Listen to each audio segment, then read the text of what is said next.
नमस्कार मित्रों, कान्हाश्री चैनल पर आपका स्वागत है। एक समय की बात है जब देवी पार्वती और भगवान शिव कैलाश पर्वत पर एकांत में बैठकर चर्चा कर रहे होते हैं। तभी देवी पार्वती के मन में जिज्ञासा हुई तो उन्होंने बड़ी ही विनम्रता से महादेव से प्रश्न किया, हे स्वामी, एक प्रश्न मेरे हृदय में बार बार उठता है। कृपा करके उसका उत्तर दीजिए। यह मृत्यु क्या है? मनुष्य से क्यों नहीं बच पाते? और क्या मृत्यु से पूर्व कोई संकेत प्राप्त होते हैं? हे नाथ, यह जीवन अत्यंत नश्वर है। आज कोई हंसता है तो कल उसे श्मशान में देखा जाता है। कई बार लोग कहते हैं कि उन्हें मृत्यु का पूर्वाभास हो गया था या उनके व्यवहार में कुछ अद्भुत परिवर्तन आया था। कृपा करके बताइए, मृत्यु आने से पहले कुछ संकेत मिलते हैं? क्या प्रकृति आत्मा को आगाह करती है? हे देवी, तुमने अत्यंत कुड़ प्रश्न पूछा है। मृत्यु इस सृष्टि का एक शाश्वत सत्य है। जैसे दिन के बाद रात्रि आती है और रात्रि के बाद पुनः प्रभात, वैसे ही जन्म के पश्चात मृत्यु अवश्यंभावी है। ये शरीर पंच महाभूतों से बना है। ये मिट्टी, जल, अग्नि, वायु और आकाश का मेल है। और ये सब एक दिन अपने मूल तत्वों में विलीन हो जाते हैं। परंतु आत्मा ना तो जन्म लेती है ना मरती है। वो तो निरंतर चलती रहती है। देह मात्र बदलती है। मृत्यु कोई आकस्मिक घटना नहीं होती। ये प्रकृति का सबसे सटीक नियम है। जब आत्मा शरीर छोड़ने के लिए तैयार होती है, तब शरीर, मन और जगत तीनों उससे संकेत देने लगते हैं। तुम सुनो, मैं तुम्हें 10 ऐसे संकेत बताता हूँ जो मृत्यु की निकटता का प्रमाण होते हैं। पहला संकेत, प्रतिबिंब का लुप्त या विकृत होना। जब आत्मा शरीर से धीरे धीरे अलग होने लगती है, तब उसका प्रतिबिंब जल, तेल या दर्पण में साफ नहीं दिखता। वह धुंधला, टूटा या असामान्य प्रतीत होता है। यह संकेत बताता है कि आत्मिक ऊर्जा अब इस शरीर को छोड़ने की दिशा में बढ़ रही है। दूसरा संकेत, सपनों में पूर्वजों का आना। जब किसी व्यक्ति की मृत्यु निकट होती है, तब उसे बार बार स्वप्न में अपने दिवंगत पूर्वज दिखाई देते हैं। वे उसे बुलाते हैं, अपने पास आने का संकेत देते हैं। यह आत्मा को उसकी अगली यात्रा के लिए आमंत्रण होता है। तीसरा संकेत, गिद्ध या कौ का सिर के ऊपर मंडराना। हे देवी, जब ये अशुभ पक्षी जब बिना कारण किसी के सिर पर मंडराने लगे, तो वह मृत्यु का सूक्ष्म संकेत होता है। ये प्राणी सूक्ष्म जगत की हलचल को भांप लेते हैं। शरीर से असामान्य गंध आना। जब आत्मा शरीर से विदा लेने लगती है, तब शरीर की कोशिकाओं में विकृति उत्पन्न होती है। तब शरीर से ऐसी अप्रिय गंध आने लगती है जो स्नान या औषधि से भी नहीं जाती। ये गंध मृत्यु की आहट बन जाती है। पांचवा संकेत, शरीर के अंगों का ठंडा पड़ना। पांचवा संकेत, शरीर के अंगों का ठंडा पड़ना। ये संकेत है कि शरीर अपना कार्य धीरे धीरे बंद कर रहा है। सातवां संकेत, सूर्य और चंद्रमा का अस्पष्ट दिखना। जब व्यक्ति को आकाश पिंड, सूर्य, चंद्रमा, तारे सब धुंधले और विकृत दिखने लगे, तब वह प्रकृति से अलग हो रहा होता है। यह दृष्टि का नहीं, आत्मा का संकेत है। आठवां संकेत, छाया का बदल जाना। हे देवी, शरीर की छाया, जो सामान्यतः सटीक होती है, वह अचानक विकृत, लंबी या छोटी दिखाई देने लगे, तो यह पृथ्वी की गुरुत्व और आत्मा के बंधन के टूटने का लक्षण है। नवम संकेत, सांसों की गति में असामान्यता। जब बिना परिश्रम के व्यक्ति की सांसें भारी हो जाएं, रुक रुक कर चले और बार बार उससे थकान हो, तब यह प्राणों की अस्थिरता को दर्शाता है। दशम संकेत, बिना कारण भय और अकेलापन। जब व्यक्ति बिना कारण डरने लगे, बार बार मृत्यु की बात करने लगे, स्वयं को अकेला अनुभव करे, तो यह संकेत है कि आत्मा मृत्यु के समीप अनुभव कर रही है। यह भय आत्मा की चेतना का संवाद होता है। हे देवी, यह संकेत किसी को भयभीत करने के लिए नहीं है, बल्कि आत्मा जागरण के लिए है। जो मनुष्य इन संकेतों को समझता है, वह समय रहते अपने कर्म सुधार सकता है, ईश्वर का स्मरण कर सकता है और मृत्यु को भी एक मित्र की तरह स्वीकार कर सकता है। मृत्यु अंत नहीं, आत्मा के अगले चरण की शुरुआत है। हे नाथ, आपने मुझे मृत्यु के संकेत बताए, किंतु एक बात मेरे मन को बार बार बेचैन करती है। जब कोई बालक, कोई युवा या कोई पूर्णतः स्वस्थ व्यक्ति अचानक मर जाता है, तो यह समझ नहीं आता, क्या इसे ही अकाल मृत्यु कहते हैं, और यह क्यों होती है? कृपया इस रहस्य को मुझ पर प्रकट कीजिए। हे पार्वती, तुमने अत्यंत करुण और गंभीर प्रश्न किया है। मृत्यु तो सबको निश्चित है, परंतु अकाल मृत्यु वह मृत्यु है जो स्वाभाविक समय से पहले घटित हो, वह जीवन के संतुलन को तोड़ती है। इसका कारण केवल इस जीवन का नहीं, यह तो कई जन्मों का संचित परिणाम होता है। सबसे पहला कारण है पूर्व जन्म के पाप कर्म। जब किसी आत्मा ने अपने पिछले जन्मों में ऐसा कर्म किया हो जिसमें उसने किसी निर्दोष को अत्यंत पीड़ा दी हो, विशेषकर सत्री शिष्य पूर्ण नहीं होता और मृत्यु समय से पूर्व आ जाती है। दूसरा कारण है शाप। हे देवी, जब किसी तपस्वी, गुरु या माता पिता का अपमान करने पर व्यक्ति को शाप मिलता है, तो वह शाप उसकी आयु को छिन्न कर देता है। शाप केवल शब्द नहीं, आत्म शुभ संयोग। यदि किसी व्यक्ति की जन्म कुंडली में काल सर्प दोष, पितृ दोष या अत्यधिक क्रूर ग्रहों का मेल हो और यदि उसका निवारण न किया जाए, तो ऐसे योग अकाल मृत्यु की ओर ले जा सकते हैं। खासकर तब जब जीवन में पवित्रता और संयम का अभाव हो, तो ग्रहों की ऊर्जा और भी प्रबल हो जाती है। 4. अपवित्र जीवन शैली। जो व्यक्ति नशा करता है, अनाचार में लिप्त रहता है या सदा नकारात्मकता, वासनाओं और पापों में डूबा रहता है, उसकी आत्मा और शरीर के बीच का संबंध कमजोर हो जाता है। फिर वह न रोग से मरता है, न शस्त्र से। वह पापों में लिबद्ध रहता है या सदा नकारात्मकता, वासनाओं और पापों में लिबद्ध रहता है, या सदा नकारात्मकता, वासनाओं और पापों में लिबद्ध रहता है, या सदा नकारात्मकता, वासनाओं और पापों में लिबद्ध रहता है, या सदा नकारात्मकता। हे देवी, जो मृत्यु को समझ लेता है वह जीवन को पूर्णता से जीता है, और जो जीवन को सत्य, धर्म और प्रेम से जीता है वह कभी अकाल नहीं मरता, वह अमर होता है। हे स्वामी, आपने मुझे बताया कि अकाल मृत्यु कर्म दोष और जीवन की अपवित्रता का परिणाम होती है, किंतु क्या कोई संकेत भी होते हैं जिससे ज्ञात हो सके कि मृत्यु समय से पहले आने वाली है? क्या आत्मा को पूर्व चेतावनी मिलती है? हे महेश्वरी, मृत्यु का समय निर्धारित होता है, पर जब वह समय पूर्वा आने लगे तब प्रकृति चेतावनी अवश्य देती है। यह संकेत बड़े सूक्ष्म होते हैं, वे आंखों से नहीं, हृदय और अंतकरण से अनुभव किए जाते हैं। सुनो, मैं तुम्हें ऐसे 8 संकेत बताता हूँ जो अकाल मृत्यु की आहट होते हैं। जब कोई आत्मा इस शरीर को छोड़ने की तैयारी में होती है, तो वह व्यक्ति बार बार स्वप्न में अपने आप को डूबते हुए, नदी पार करते हुए, चलते हुए या मृत परिजनों के साथ चलते हुए देखता है। स्वप्न आत्मा का संवाद होते हैं। ये दृश्य केवल भय नहीं, एक निमंत्रण होते हैं उस यात्रा के लिए जो शीघ्र आने वाली है। जिसे पहले स्वादिष्ट भोजन प्रिय लगता था, वह अब रूखा लगता है। प्रियजन के बीच भी वह अकेला अनुभव करता है। भोग, विलास, वस्त्र, संगीत, इन सब से मोह कम हो जाता है।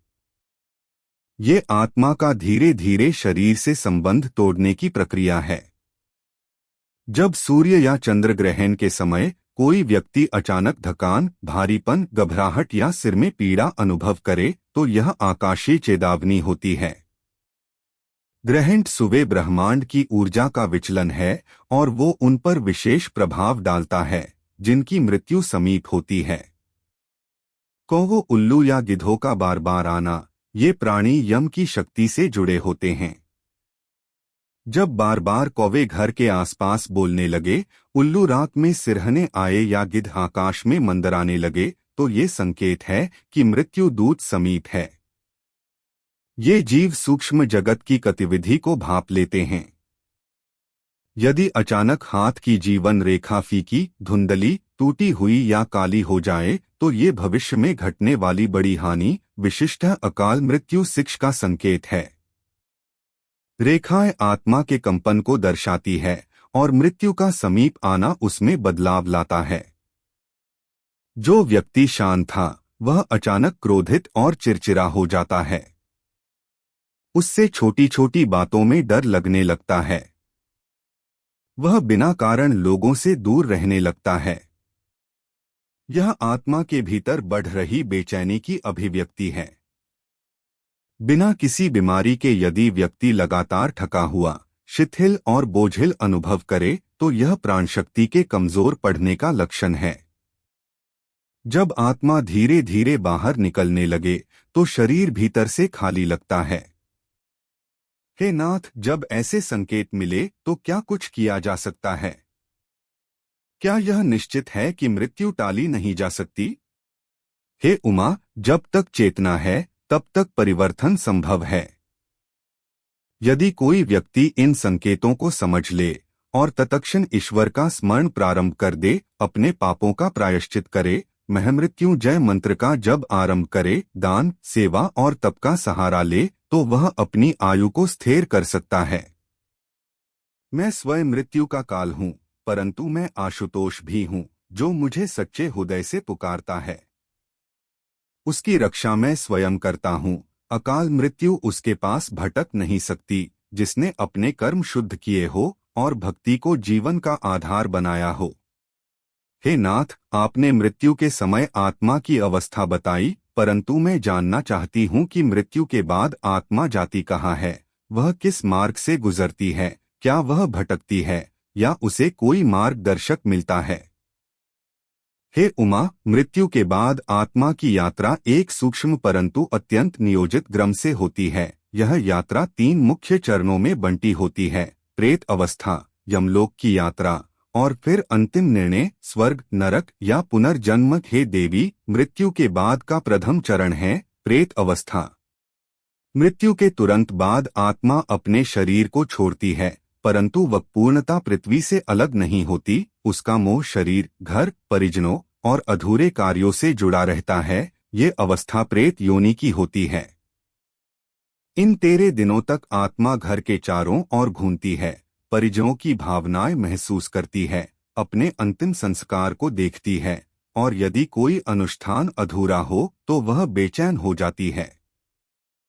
इसलिए इन 13 दिनों में किए गए श्राद्ध, तर्पण, हवन और पिंडदान आत्मा को शांति और गति प्रदान करते हैं।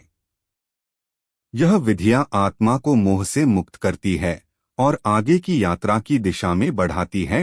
हे देवी, मृत्यु के बाद का द्वितीय चरण है यमलोक की यात्रा। 13वें दिन के बाद जब श्राद्ध पूर्ण हो जाता है, तब यमदूत आत्मा को यमलोक की ओर ले जाते हैं। यह यात्रा एक साधारण मार्ग नहीं, यह कर्मों से निर्मित एक पथ है। यदि आत्मा पुण्यात्मा हो तो उसे दिव्य रथ में ससंबान ले जाया जाता है, पर यदि पापी हो तो मार्ग कष्टप्रद होता है, कांटों, अग्नि, अंधकार और भय से भरा हुआ। यह यात्रा सपट से होकर जाती है, जहां आत्मा को प्रत्येक पाप और यात्रा गुप्त उसके जन्म जन्मांतर के कर्मों का लेखा प्रस्तुत करते हैं। हे देवी, मृत्यु के बाद का तृतीय चरण है निर्णय स्वर्ग, नरक या पुनर्जन्म। अब यमराज निर्णय करते हैं। यदि आत्मा के पुण्य भारी हो तो उसे स्वर्ग या उच्च लोकों में भेजा जाता है, देवगणों की संगति में विश्राम और सुख भोगने के लिए। यदि पाप अधिक हो तो आत्मा को नरक के विभिन्न लोकों में भेजा जाता है, जहां वह दंड स्वरूप उन कष्टों को भोगती है जो उसने दूसरों को अपने जीवन में दिए थे।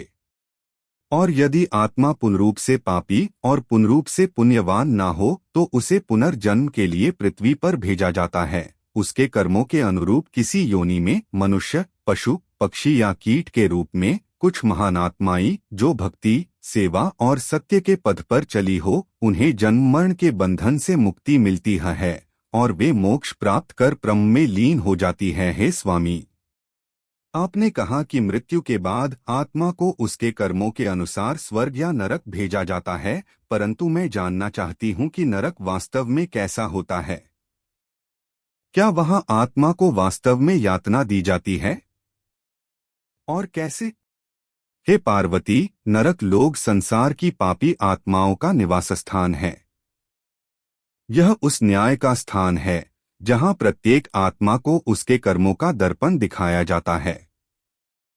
नरक में दिया गया दंड केवल पीड़ा नहीं है, वह चेतना की पुनशुद्धि का प्रयास है।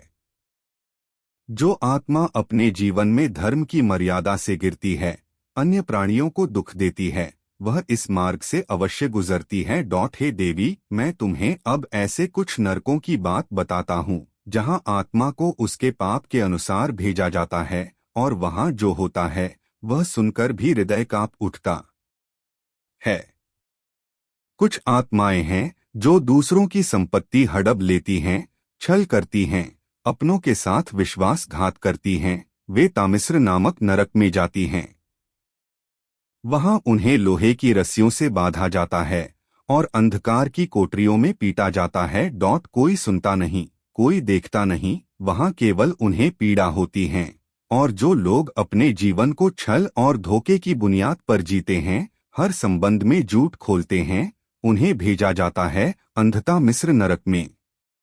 वहां ऐसा अंधकार है जहां आत्मा को अपने ही अस्तित्व का बोध नहीं होता। वह चीखती है पर केवल अपना ही स्वर सुनती है। एक अनंत भ्रम का दंड। हे उमा, संसार में कई लोग पशुओं को पीड़ित करते हैं, बिना कारण निर्दोष जीवों की हत्या करते हैं। वे रौरव नरक को प्राप्त होते हैं।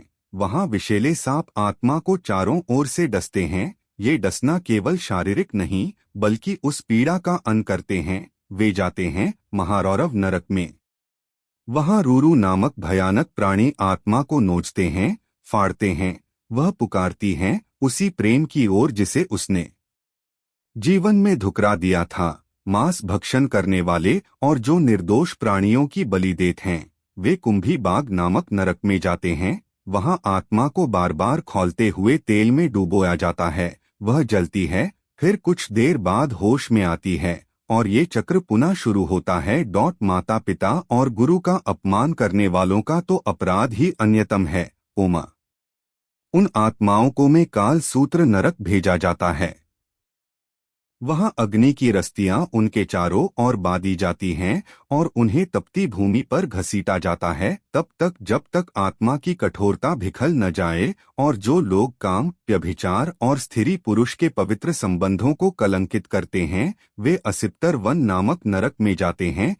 वहां वृक्षों के पत्ते तलवारों जैसे होते हैं। आत्मा को नगन कर उस वन में दौड़ाया जाता है। हर पत्ता उसके तन को काटता है जैसे उसकी कामनाएं किसी को काटती थी। हे उमा, संसार में कुछ लोग होते हैं जो दूसरों की संपत्ति पर गिद्ध दृष्टि रखते हैं, रिश्वत लेते हैं। उनके लिए है सूकर मुख नरक। वहां आत्मा को सूर की तरह गंदगी में डाला जाता है। वह मल मूत्र, सड़ा मांस और कीड़ों में लोड़ती है क्योंकि उसने कभी शुद्ध जीवन नहीं चाहा था। और फिर है वैतरणी, एक नदी नहीं, आत्मा की सबसे घिनौनी आत्रा। गौत्या करने वाला, स्त्री की हत्या करने वाला या निर्दोष प्राणी को मारने वाला, उसे इस नदी को पार करना होता है। यह नदी रक्त, मांस, मल और मूत्र से भरी होती है। हर दुखी आत्मा के भीतर की पीड़ा को और तीव्र बना देती है। और जो जीवन भर क्रोध, हिंसा और निर्दोषों को पीड़ा देते हैं, उनके लिए है कृमि भोजन नरक। वहां आत्मा को जमीन पर डाल दिया जाता है और लाखों कीड़े उसे खाते हैं। अब मैं जानना चाहती हूँ, स्वर्ग कैसा होता है? क्या वह केवल सुंदरता से भरा स्थान है या वहां आत्मा को कुछ विशेष अनुभूति होती है? हे उमा, स्वर्ग केवल एक स्थान नहीं, वह आत्मा की विश्रांति की भूमि है जहां जीवन की कड़वाहट समाप्त हो जाती है और चेतना केवल सुख, शांति और सौंदर्य में विलीन हो जाती है। यह उन आत्माओं का गंतव्य है जिन्होंने पृथ्वी पर धर्म, सेवा, भक्ति और सत्य के मार्ग पर चला जीवन जिया हो। स्वर्ग का लोक प्रकाशमय है, वहां न अंधकार है न पीड़ा। जैसे आत्मा शरीर से मुक्त होकर हल्की हो जाती है, वैसे ही वहां का वातावरण है, हल्का, शीतल, दिव्य और परमानंद से परिपूर्ण। वहां की भूमि सुवर्ण सी दमकती है, वृक्षों के पत्ते मणियों जैसे चमकते हैं, हर दिशा में मंद सुगंध बहती है और आकाश से निरंतर दिव्य संगीत जरता है। न वह कानों से सुनाई देता है, न आंखों से दिखा जाता है, वह भीतर की आत्मा को स्पर्श करता है। हे देवी, वहां कल्प वृक्ष होते हैं जो मन की प्रत्येक शोभिच्छा को तुरंत पूर्ण कर देते हैं। वहां कामधेनु सी गाय है जो पुण्यात्माओं की सेवा करती है, और वहां के भवन वे रत्नों से बने हुए हैं, जहां न ताले हैं न द्वार, क्योंकि वहां भय का कोई अस्तित्व नहीं है। स्वर्ग में आत्मा को शरीर की आवश्यकता नहीं होती, वहां वह सूक्ष्म रूप में विचरण करती है, कभी पुष्पवाटिका में, कभी देवगंधर्वों के साथ संगीत में, और कभी दिव्य सरोवरों में स्नान करते हुए, जहां केवल शांति का विस्तार होता है। देवताओं की उपस्थिति वहां की शोभा बढ़ाती है। इंद्र, कुबेर, वरुण, वायु, अग्नि सभी अपने अपने लोक में विद्यमान रहते हैं और पुण्यात्माएं उनका सत्कार प्राप्त करती हैं। उमा, वहां की सबसे बड़ी विशिष्टता यह है कि वहां कोई लोभ नहीं, मोह नहीं, वहां आत्मा को केवल आनंद मिलता है, ऐसा आनंद जो देह से नहीं, केवल आत्मा से अनुभव होता है। भोजन वहां दिव्य होता है, उसे भोगने से न तृष्णा होती है न तृप्ति, केवल आनंद की लहरें उठती हैं। हे स्वामी, तो क्या स्वर्ग में आत्मा को सदा के लिए वास मिलता है, या वही भी एक समय के बाद वहां से लौटती है? हे देवी, स्वर्ग में वास स्थायी नहीं होता, यह पुण्य का फल है, और जब पुण्य समाप्त होते हैं तो आत्मा को पुण्य पृथ्वी पर लौटना होता है। स्वर्ग मुक्ति नहीं, केवल विश्राम है। वहां आत्मा को कष्ट नहीं, परंतु वह भ्रम में विलीन भी नहीं होती। जो आत्मा सत्य ज्ञान, तपस्या और निष्काम भक्ति को जान लेती है, केवल वही मोक्ष को प्राप्त करती है। हे स्वर्ग, तब स्वर्ग भी माया से परे नहीं, तो क्या सबसे महान गंतव्य मोक्ष ही है? हाँ उमा, स्वर्ग सुंदर है, पर वह भी एक क्षणिक है। वह उस यात्री के लिए है जो थक गया है और विश्राम चाहता है, पर जो यात्री सत्य की प्यास रखता है, जो यह जानता है कि आत्मा की सबसे बड़ी तृष्णा है परमात्मा में विलीन हो जाना, उसके लिए स्वर्ग एक पड़ाव है, मंजिल नहीं। मुक्ति ही आत्मा की अंतिमोन्नति है। हे देवी, अब मैंने संसार के कल्याण के उद्देश्य से तुम्हें संपूर्ण ज्ञान प्रदान किया है। जन्म मृत्यु के रहस्य, आत्मा की गति, पुनर्जन्म, स्वर्ग, नरक और मोक्ष का मार्ग, सब कुछ मैंने तुम्हारे प्रश्नों के माध्यम से पृथ्वी की आत्माओं के लिए उजागर किया है। ये संवाद केवल तुम्हारे लिए नहीं था, बल्कि उन सभी जिज्ञासु आत्माओं के लिए था। तो इस प्रकार से भगवान महादेव ने देवी पार्वती को वह अमूल्य और गूढ़ ज्ञान दिया, जो न केवल उनके लिए बल्कि संपूर्ण मानवता के कल्याण हेतु था। यह वह ज्ञान है जो जन्म और मृत्यु के बंधन को तोड़ता है, पाप और पुण्य की गहराई को उजागर करता है और आत्मा को मोक्ष के पथ पर अग्रसर करता है। जिसने भी इस ज्ञान को श्रद्धा से सुना और आत्मसात किया, उसकी अधोगति कभी नहीं होगी, क्योंकि वह अब अज्ञान के अंधकार में नहीं, शिव ज्ञान के प्रकाश में जीवन व्यतीत करेगा। उम्मीद है आपको यह जानकारी और यह दिव्य संवाद पसंद आया होगा। अगर आप भी शिव भक्त हैं और इस ज्ञान को संसार तक पहुंचाना चाहते हैं, तो वीडियो को लाइक करें, कान्हाश्री चैनल को सब्सक्राइब करें और कमेंट में जोर से लिखें, हर हर महादेव। ओम नमः शिवाय। जय शिव शंकर, जय भोलेनाथ।